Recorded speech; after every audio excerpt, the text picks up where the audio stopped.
오늘 하나님 말씀은 사사기 1장 16절부터 21절까지 말씀입니다. 오늘 큐티 본문입니다. 모세의 장인은 겐 사람이라 그의 자손이 유다 자손과 함께 종려나무 성읍에서 올라가서 아란 남방의 유다 황무지에 이르러 그 백성 중에 거주하니라. 유다가 그의 형제 시몬과 함께 가서 스밧에 거주하는 가나안 족속을 쳐서 그것을 진메라 했으므로 그 성읍 이름을 호르마라 하니라. 유다가 또 가사와 및 그 지역과 아스글론 및 그 지역의 에그론 및 그 지역을 점령하였고, 여호와께서 유다와 함께 계셨으므로 그가 산지 주민을 쫓아내었으나 골짜기의 주민들은 철병거가 있으므로 그들을 쫓아내지 못하였으며, 그들이 모세가 명령한 대로 헤브론을 갈렙에게 주었더니 그가 거기서 아낙의 세 아들을 쫓아내었고, 베냐민 자손은 예루살렘에 거주하는 여부수 족속을 쫓아내지 못하였으므로 여부수 족속이 베냐민 자손과 함께 오늘까지 예루살렘에 거주하니라. 아멘. 9월달부터 이제 큐티 본문이 사사기입니다. 사사기에 대한 그런 말씀입니다. 사사기는 여호수아가 죽고 그리고 나서 사울이 왕이 되기까지의 그 기간 동안 약 300년 동안에 기록된 그런 말씀입니다. 가나안 땅에 살고 있으면서 가나안 족속들과 엎치락뒤치락 서로 이기고 서로 지고 이랬던 역사를 기록했던 것이 사사기입니다. 많은 사람들이 이야기하기를 왜 하나님께서는 이스라엘 백성들이 여호수아의 영도함을 통해 가나안에 왔다 그러면 바로 왕국을 세워야 되지 왜 이렇게 사사들을 통해 긴 시간을 허락해 준지 의문을 가지는 것이요. 그래서 어떤 학자들은 이야기하기를 이 300년 동안의 기간이 혼돈의 시기라 이렇게 말하기도 하고, 또 뿐만 아니라 다른 민족을 통해서 압제를 당하고 힘든 일을 많이 당했기 때문에 실패의 역사다 이렇게 평가하는 경우도 있습니다. 그러나 우리가 사사기를 정확하게 자세히 읽어보게 되면 이 사사기 때가 성령의 시대인 것이요, 그리고 또한 성령을 통해 부흥의 시대를 보여줬던 것이고, 평신도 지도자들을 통해 하나님의 능력이 나타나는 그런 모습을 보이는 것이 바로 사사기인 것입니다. 그래서 이 사사기에는 몇 가지 특징이 있습니다. 그 첫 번째가 뭐냐면, 사사시대는 이스라엘 백성들은 왕이 다스리는 1인 통치의 시대가 아니라 12지파로 나뉘어서 그리고 나서 지파별로 서로 유지되는 그런 삶을 살았습니다. 그래서 12지파는 다른 지파에게 서로 지배를 받지 않고 나름대로 스스로 질서를 지키면서 신앙생활하면서 살았습니다. 그리고 두 번째, 이 사사시대는 이스라엘 각 지파는 가나안 족속들과 공존하는 그단 시대에 살았습니다. 이스라엘 백성들은 가나안 땅에 들어갔지만 가나안 족속들을 다 몰아내지를 못했습니다. 그래서 이 가나안 족속들도 일부 땅을 차지하고 살고 있었고, 또 이스라엘 백성들도 일부 땅을 차지하고 거기서 살았습니다. 같이 어울려서 살았죠. 어울려 살았다는 것이 서로 간에 좋은 사이로 살았다는 그런 뜻이 아닌 것이에요. 이스라엘 백성들의 힘이 강하게 될 때는 이스라엘 백성들이 가나안 족속들을 지배했고, 가나안 족속들이 힘이 생기게 되면 이스라엘 족속들을 오히려 압제하고 그들을 다스렸습니다. 그리고 셋째로, 이스라엘 백성들은 어려울 때마다 사사라는 그러한 사람이 등장해서 이스라엘 백성들을 위기에서 건져내었습니다. 그런데 우리가 알아야 될 것은 사사라고 하는 것은 왕이든지 군인이 아니었습니다. 사사는 요즘 이야기하면 영어 성경에 저지라고 되어 있는데 재판관이죠. 재판관인데 지금 우리가 생각하는 그러한 법을 보고 재판하는 이런 재판관이 아니었던 것이에요. 사람들끼리 만약에 다툼이 생기고 이랬을 때에 양쪽 말을 들어보고 나서 하나님 말씀으로 그들에게 어떻게 해야 되는지를 권면해 줬던 사람이 사사입니다. 그래서 지금으로 이야기한다면 평신도 지도자인 것이요. 그런데 이 사람들이 평시에는 하나님 말씀을 가지고 사람들에게 가르치다가 이스라엘의 위기가 당하는 그러한 순간이 올 때에 갑자기 성령이 그 사람에게 임하는 거예요. 성령의 능력이 그 사람에게 임하면서 갑자기 군사적인 지도자로 돌변해 버리는 것이에요. 그리고 이스라엘 백성들을 이끌고 가서 적을 무찌르고 이스라엘을 위기에서 건져냈던 사람들이 바로 사사들입니다. 사사기는 크게 세 부분으로 나눌 수 있는데, 1장과 2장은 이스라엘 백성들이 가나안 땅을 정복한 그런 대략적인 역사가 간단하게 나오고 있습니다. 그런데 이스라엘 백성들이 가나안 사람들을 철저하게 물리치지 못했기 때문에 가나안을 통해서 다시 공격받고 지배받는 그러한 일들의 이야기합니다. 그리고 둘째 부분이 3장에서 16장인데, 이때는 위격이 있을 때마다 하나님께 사사를 세우셔서 성령의 기름 부으셔서 용사가 되게 하시고 그들을 내쫓는 그러한 장면, 그리고 마지막 부분 17장에서 21장에는 이스라엘이 크게 실패하는 그러한 장면이 나와 있습니다. 이 사사기는 실제로 오늘날 우리 신앙생활에 굉장히 중요한 그런 말씀입니다. 왜냐하면 우리들도 이 세상 살아갈 때에 믿지 않는 사람들과 함께 어울려 살고 있기 때문인 것이에요. 믿지 않는 사람들과 여러 가지 관계로 협력도 이룰 때도 있고, 또 눈에 보이지 않는 긴장 관계에서 우리도 살고 있기 때문인 것입니다. 그래서 이 사사기, 특별히 이 9월달에 있는 큐티를 통해서 하나님께서 어떻게 하면 이러한 삶 속에 우리가 성공적인 삶을 살 수 있을까에 대해서 우리에게 말씀해 주고 있는 것이요. 사실 오늘날 교회들도 사사기 때와 마찬가지로 이 각자가 자치 형태로 되어 있습니다. 나름대로 독자적인 그러한 신앙생활을 하고 있는 것이요. 교회가 보면은 로컬 처치들은 모두 다가 서로 간에 간섭을 하지 않습니다. 모두가 각자 교회에서 운영해 나가는 것이요. 그리고 교회는 절대 왕정이 될 수가 없고 철저히 하나님 말씀에 따라야 되는 것이요. 그리고 교회가 하나님 말씀을 사모하고 하나님 말씀대로 살 때에 부흥이 일어나게 되는 것이고, 이 시대에 살아남게 되어 있는 것이요. 그런 가운데 성령께서 역사하여 주시어서 위기에 처해졌을 때에 성령의 우리가 간절히 간구함을 통해 우리들 각자에도 능력을 주시어서 믿음으로 승리케 만들어 주시는 성령의 역사를 똑같이 체험하게 되어 있는 것이요. 사사시대는 여호수아가 죽은 후에부터 시작되는 것입니다. 그리고 사울이 왕이 되면서부터 끝이 나는 것이요. 그런데 여호수아가 죽고 난부터 바로 무명의 사사들이 하나님 나라를 위해서 얼마나 활발한 시대가 시작되는지 모르는 것이요. 그런데 이 사사들이 결코 영웅들이 아니었습니다. 평범한 그러한 사람들이었었고 말씀의 사역자들이었습니다. 우리가 이 사사기를 나중에 읽어보시면 우리가 알 수 있겠지만, 그게 보면 사람들, 사사로 택함 받은 사람들 보면 장애인도 있어요. 그리고 여자도 있어요. 서자로 출생했던 그러한 사람도 있어요. 특별한 사람들이 아니었습니다.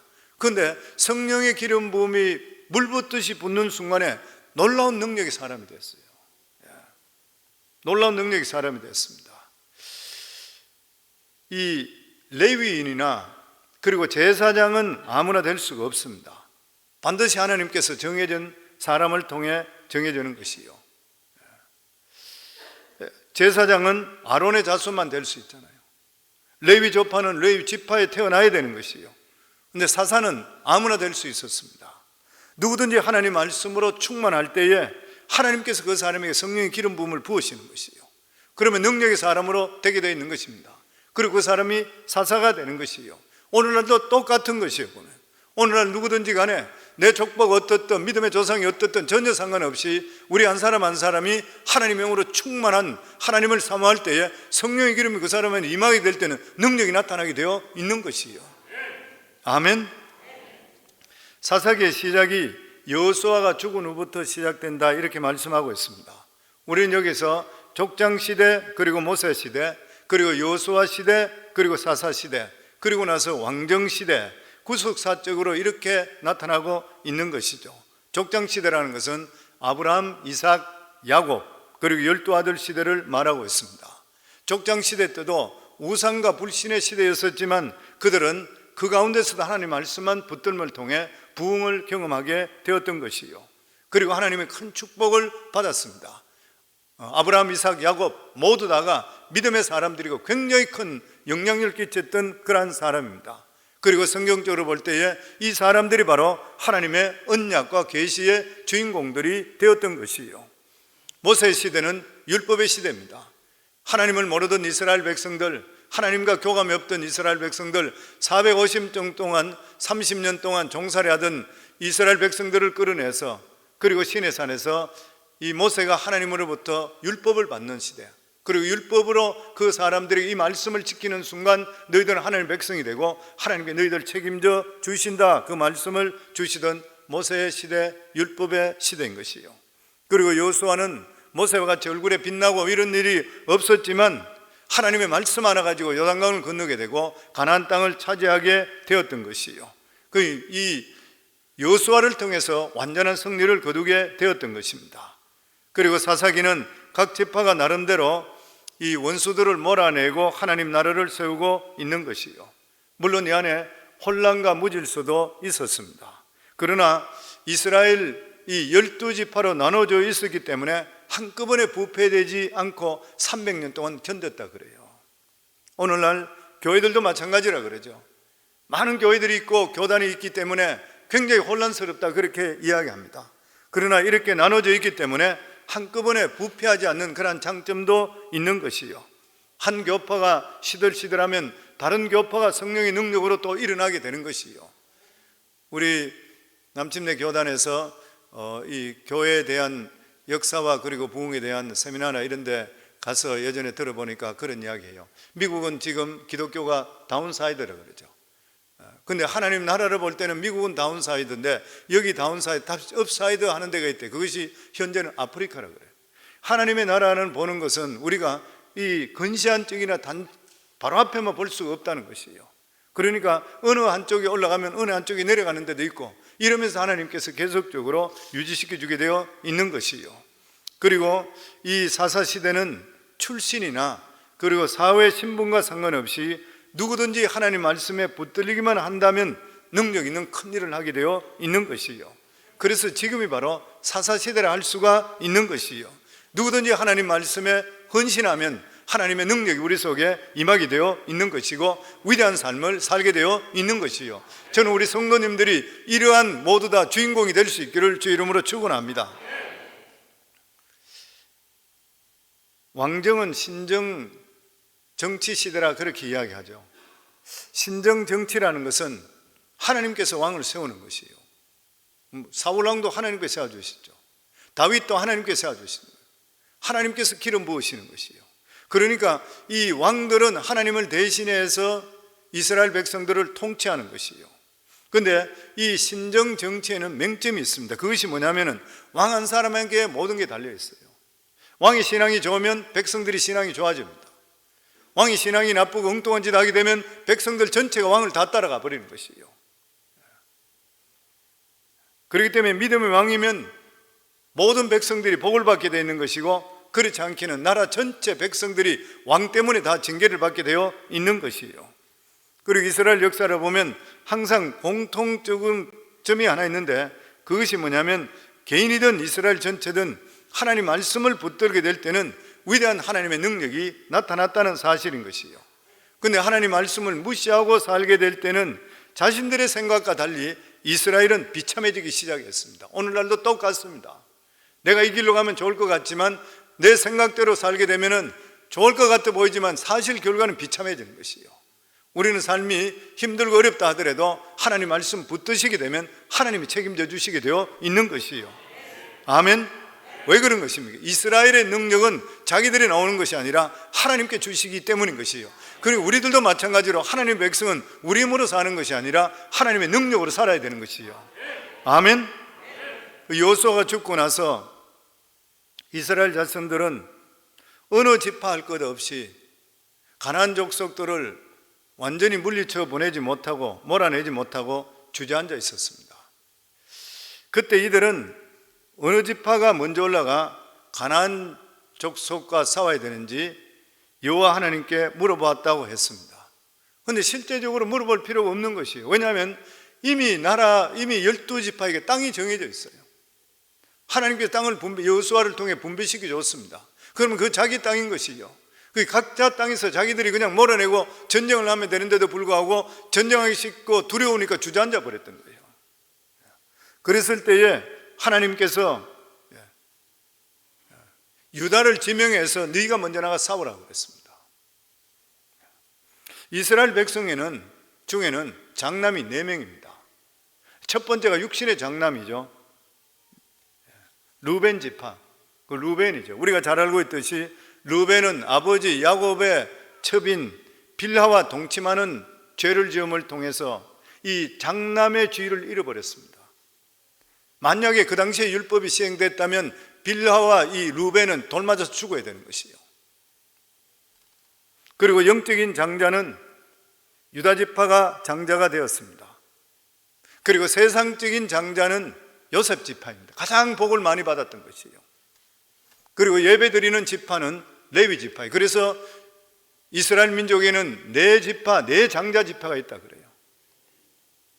작은 물질의 축복은 요셉 지파만큼 많이 받은 지파가 없는 것입니다. 그리고 그 부분에 항상 앞섰던 것이에요. 그런데 가나안 땅을 침공할 때는 하나님께서 유대 지파를 지목하셨습니다. 그 이유가 어딨냐면은 이 일은 땅을 그냥 차지하는 것이 아니라 이것은 악한 영과 싸우는 영적인 일이라 생각됐기 때문인 것이에요. 그러니까 영적인 전쟁이었던 것입니다. 그런데 이 유다 지파는 이 전쟁을 통해서 어제도 읽어보신 그 말씀대로 사랑을 얻은 사람이 한 사람이 있습니다. 바로 갈렙의 딸 악사였습니다. 갈렙은 전략적으로 굉장히 중요한 더빌이라는 것을 공격하게 됐는데 쉽지를 않았던 것이요. 이 더빌, 기랏세벨이라는 것, 그럴 때에 이것을 점령하게 되는 자에게는 내 딸 악사를 주겠다. 그래서 학자들이 이야기할 때 이 갈렙의 딸 악사가 굉장히 미인했을 것이라 그래요. 그래서 목숨을 걸어놓고 온넬이라는 사람이 그것을 점령하게 되었습니다. 온넬은 갈렙의 동생 그나스의 아들이라, 그러니까 온넬은 갈렙의 동생 그나스의 아들, 그러니까 갈렙의 조카였습니다. 우리 교회에서도 이러한 믿음으로 출중하고 하나님께서 원하시면 생명도 내놓을 수 있는 이러한 청년들이 많이 나올 수 있기를 주의 이름으로 축원합니다. 그리고 나서 여기 갈렙이 헤브론 산지를 차지하는 이야기가 간략하게 나와 있는데 여기에 대한 자세한 이야기는 여호수아에 나와 있는 그런 말씀이죠. 우리 19절부터 20절 같이 읽습니다. 여호와께서 유다와 함께 계셨으므로 그가 산지 주민을 쫓아내었으나 골짜기의 주민들은 철병거가 있으므로 그들을 쫓아내지 못하였으며 그들이 모세가 명령한 대로 헤브론을 갈렙에게 주었더니 그가 거기서 아낙의 세 아들을 쫓아내고 유다 족속들은 철병거로 진을 치고 있는 헤브론은 엄두를 내지를 못했던 것이요. 그때 갈렙이 여호수아에게 나와서 이 산지를 달라. 우리가 너무나 잘 아는 그런 말씀입니다. 여호수아 16장 6절에 8절 거기서부터 여기의 말씀에 대해서 아주 자세하게 말씀이 나와 있습니다. 그때 유다 자손이 길갈에 있는 여호수아에게 나오고 그니스 사람 여분네 아들 갈렙이 여호수아에게 말하되 여호와께서 가데스 바네아에서 나와 당신에 대하여 하나님의 사람 모세에게 이르신 것을 당신이 아시는 바라. 내 나이 40세에 여호와의 종 모세가 가데스 바네아에서 나를 보내어 이 땅을 정탐하게 하였으므로 내가 성실한 마음으로 그에게 보고하였고 나와 함께 올라갔던 내 형제들은 백성의 간담을 놓게 하였으나 나는 내 하나님 여호와께 충성하였으므로 갈렙이 여호수아에게 찾아가서 자기에게 달라고 요구한 산지는 과거에 자기가 젊었을 때 정탐했던 그런 땅이었습니다. 45년 전에 정탐했던, 나이 40살에 정탐했던 그런 땅이었습니다. 그때 하나님께서 이스라엘 백성들에게 약속한 것이 뭐냐면 너희가 밟는 그러한 모든 땅은 그와 그 자손에게 주리라 약속을 주셨던 것이요. 그때 그 당시에 갈렙이 정탐했던 그러한 땅이 바로 헤브론 산지입니다. 이 헤브론 산지는 성이 견고하고 또 뿐만 아니라 그곳에 거주하는 이 가나안 족속들 중에서 가장 사납고 강한 아낙 자손들, 그인 아낙 자손들이 살고 있었던 것이에요. 다른 지파에게는 그냥 주더라도 좋아하지 않을 그러한 장소였었습니다. 그런데 45년 전에 그에게 약속하셨고 이 산지는 자기가 평생의 마음속에 가지고 있던 목표였었습니다. 나이가 85세가 됐는데도 불구하고 40세 때에 자기가 밟았던 그 땅에 대해서 하나님의 약속의 말씀을 그 마음판에 새기고 그것이 이루어지기를 원하고 있다가 유다지파, 이 갈렙이 유다지파니까 유다지파가 먼저 공격을 했을 때에 이 헤브론 산지는 나가는 사람이 없었던 것이에요. 사람들이 모두 두려워서. 그랬을 때 갈렙이 앞장서게 됩니다. 이 땅은 나에게 하나님 주시는 땅이라, 나에게 45년 전에 약속했던 땅이라, 그러면서 여호수아에 가서 이 땅을, 이 산지를 내게 주소서, 그렇게 이야기했던 것이요. 여호수아 14장 9절에 보면 그날에 모세가 명사하여 이르되 내가 내 하나님 여호와께 충성하였은즉 내 발로 밟는 땅은 영원히 너와 내 자손의 기업이 되리라. 개역 성경에는 온전히 쫓았은즉, 민수기 14장 24절에 보면 그러나 내 종 갈렙은 그 마음이 그들과 달라서 나를 온전히 따랐은즉 그가 갔던 땅으로 내가 그를 인도하여 드리리니 그의 자손이 그 땅을 차지하리라. 갈렙 때문에 그 자손들이 땅을 차지하는 거예요. 우리 부모님들의 믿음이 얼마나 중요한지 몰라요. 부모님들이 꿈을 꾸셔야 돼요. 정말 영롱한 꿈을 꾸실 수가 있어야 되는 것이요. 그래서 성경에 보면 갈렙은, 하나님께서 내 종 갈렙은, 오직 내 종 갈렙은 그 마음이 다른 사람과 달라서 나를 온전히 쫓았다 그랬습니다. 갈렙은 오직 믿음인 것이요. 사도 바울은 로마서에도 보면, 로마 1장 17절에 보면 오직 의인은 믿음으로 말미암아 살리라. 믿음의 사람은 믿음으로 사셔야 돼요. 예수 믿는 사람은 믿음으로 살아야 되는 것이요. 믿음이라는 것이 무엇인 것입니까? 세상의 다른 것은 의지하지 않겠다는 것이요. 천지를 창조하신, 그리고 우주를 운행하신 하나님만 믿겠다고 선포하는 것이 믿음인 것이요. 그리고 하나님께서 우리를 사랑한다는 것을 믿는 것이 바로 믿음인 것이요. 하나님께서 우리를 사랑하신다면 우리 모든 삶 속에 하나님의 뜻이 있다는 것을 믿어야 되는 것이요.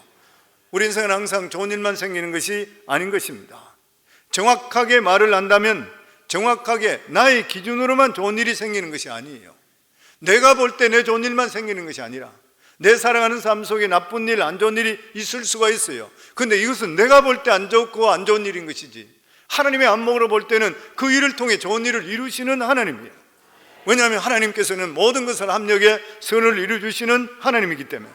그래서 하나님을 신뢰한다면 우리 삶 속에 당장 안 좋은 일이 벌어졌다 하더라도 이것은 내 생각에는 내가 볼 때 안 좋지만 하나님께서 이것을 통해 반드시 좋은 일을 이루어주신다는 것을 갖는 것이 바로 믿음인 것이에요. 아멘.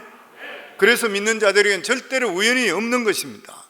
그런 말이 있잖아요. 하나님께서 무능하시다면 우연이 있을 수 있겠지만 하나님은 전지전능하신 분이시요. 아멘.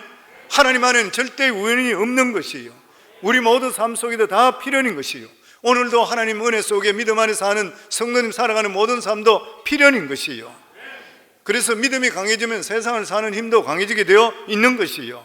이것이 바로 갈렙에 대한 하나님 주셨던 그러한 믿음이었던 것이에요. 갈렙은 무엇보다도 말씀에 대해서 절대적으로 신뢰했습니다. 여호수아 14장 12절에 보면 그날에 여호와께서 말씀하신 이 산지를 지금 내게 주소서. 당신도 그날에 들으셨거니와 그곳에는 아낙 사람이 있고 그 성읍들은 크고 견고할지라도 여호와께서 나와 함께 하시면 내가 여호와께서 말씀하신 대로 그들을 쫓아내리이다. 하나님의 약속을 믿었던 것이요. 40년 광야를 갈렙은 이스라엘 백성들과 방황하고 있었지만 갈렙은 하나님이 주시는 이 말씀을 자기 만판에 가졌습니다. 하나님께 허락하신다면 하나님께 약속하신 땅에 들어가서 분명히 내 그 땅을 차지하겠다는 그런 소망이 있었던 것이요. 하나님의 말씀을 붙든 사람과 그렇지 않는 사람은 차이가 얼마나 나는지 모르는 것이요. 말씀 없이 고생하는 사람은 그냥 고생해 죽도록 고생하는 것이요. 별 볼 일 없는 삶 살다가 말아버리는 것이요. 그냥 실컷 고생하다가 죽는 것이요. 그러나 하나님의 백성은, 하나님 말씀을 가지고 있는 사람은 고생을 하지만 이 고생 가운데 내가 이 말씀을 붙들기 때문에 나는 반드시 정금 같은 신앙인으로 변화될 것이라. 그리고 하나님의 역사는 내 속에 임할 것이라. 그래서 갈렙은 여호수아를 찾아가서 이 산지를 내게 달라 그랬던 거예요. 45년 전에 나에게 약속했던 이 산지, 40살에 받았던 그 말씀 85살에도 내가 40세와 같이 출입이 일반이요 오히려 더욱더 강건하니 하나님께서 이것을 주시기 위해서 나에게 이렇게 지켜주셨다는 것이에요. 갈렙은 지위든지 뭐 이런 것들 여호수아에게 양보했잖아요. 원래는 갈렙과 여호수아가 살아남았을 때 12정당군 중에 갈렙이 앞에 주동이었었어요. 그런데 나중에 하나님께 세우실 때는 여호수아를 세웠잖아요. 그런데 모든 것들을 다 양보했는데도 불구하고 이 헤브론 산지는 우리가 알고 있듯이 자기 조상들이 묻혔는 데입니다. 조상의 땅인 것이요. 그러니까 상징적인 땅이 이스라엘 백성들에게 믿음의 족상 아브라함, 이삭, 야곱 모두가 묻힌 땅이에요. 막벨라 굴이 있는 그런 땅인 것이요, 비록 험하지만 약속의 땅이었었습니다. 갈렙은 야곱과 똑같다고 생각돼요. 비록 이인자였는지 모르지만 다른 것은 얼마든지 양보할 수 있지만 영적인 축복은 결코 양보하지를 않았던 것이요, 영적인 축복을 부여잡는 자가 세상을 지배하게 되어 있는 것이요, 영적인 맥을 잡는 자가 바로 세상의 주도권을 잡게 되어 있는 것이요. 제가 그런 말씀 자주 드리지만 이민 1세가 미국 와 고생하는 것이 무엇 때문입니까? 옛날에 이민에 왔을 때는 한국이 너무 못 살았어요. 한국이 너무 못 살기 때문에 잘 먹고 잘 살기 위해서 미국에 왔어요, 보면. 그런데 지금은 한국도 너무 잘 먹고 잘 살아요, 보면. 그런데 왜 우리가 이곳에 왔는 것이요? 미국은 우리가 예수 믿고 구원받고 돌아보게 될 때는 약속의 땅이고 믿음의 땅입니다. 갈렙의 후손의 장래를 위해서 이 산지를 달라고 한 것 마찬가지로 우리들도 우리의 후손들을 위해서 믿음의 뿌리를 이곳에 내릴 수가 있어야 되는 것이요, 미국을 지배하는 사람은 세계를 지배하게 되어 있는 것이에요, 보면. 이 믿음의 땅에 와서 하나님께서 우리가 그냥 잘 먹고 잘 살고 세월 보낼 것 같으면 한국으로 돌아가는 게 낫잖아요, 보면. 이제는 그것이 아니잖아요. 우리가 다음 세대를 위해서 우리 자신들이 이곳에서 정말 기도하고 희생할 뿐만 아니라 위대한 꿈을 자녀들에게 넘겨줄 수가 있어야 되는 것이에요. 아이들에게 그냥 너희들은 여기서 성공하고 잘 살고 좋은 집 사고 좋은 차 사고 이것만 이야기해서는 부모가 안 돼요. 믿음 안에 살며 하나님의 백성으로 어떻게 살아야 되는지를 이야기해 주셔야 되는 것이고, 우리 자마의 김충근 장로님 항상 이야기하는 것 마찬가지로 이 미국의 땅은 땅의 주인은 누굽니까? 하나님이라 그러잖아요. 하나님이라면 우리가 하나님 자녀이기 때문에 당연히 하나님 자녀로서 이 땅을 이끌 수 있는 우리가 권세가 있고 권한이 있다고 하는 것이요, 이 자녀들이 끊임없이 말씀을 해 주셔야 돼요. 그렇지 않게 되는 것 같으면 그냥 미국에 와서 아이덴티티도 잃어버리고 그냥 잘 살고 이러다 그냥 없어져 버려요, 섞여서. 갈렙은 이 산지를 달라고 했던 것은 자기만이 원하는 것이 아니라 하나님의 뜻을 이루기 위해서, 그리고 자기의 장래의 행복보다는 자기 후손들을 위한 길이었었습니다. 사람이 우리가 앞만 바라보는 눈을 가지고 있는 것을 보고 육안이라 그래요. 그리고 어떤 이치를 바라볼 수 있는 것을 이안이라 그래요.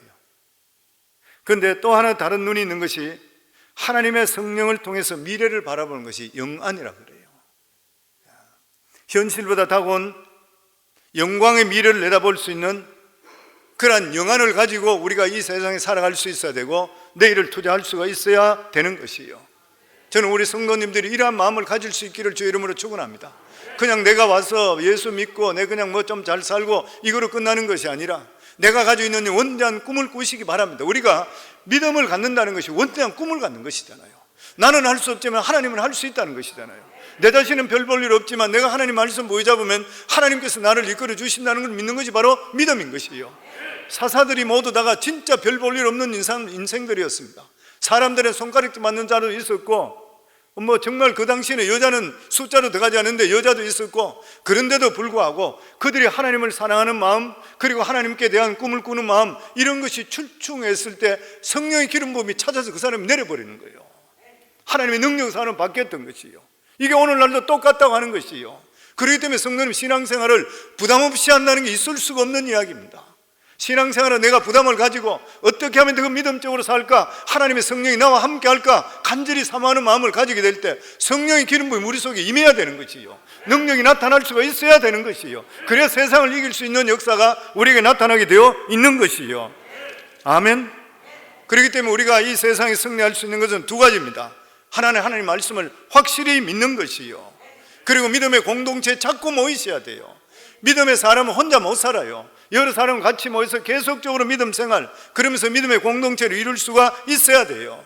그리고 그래서 우리 삶 속에 말씀의 성전을 세워야 되는 것이고, 기도의 성전을 우리 속에 세울 수가 있어야 되는 것이에요. 그냥 시체하게 살다가 죽는 것이 아니라 믿음의 삶을 우리 속에 살아야 되는 것이고, 비전의 가치를 우리가 발견하고 살아갈 수가 있어야 되는 것이에요. 저는 우리 성도님 모두 다가 갈렙과 같은 이러한 꿈을 꿀 수 있기를 주의 이름으로 축원합니다. 하나님 말씀이 주어졌다면 반드시 이루어진다는 믿음을 가지고 살아갈 수 있기를 주의 이름으로 축원합니다.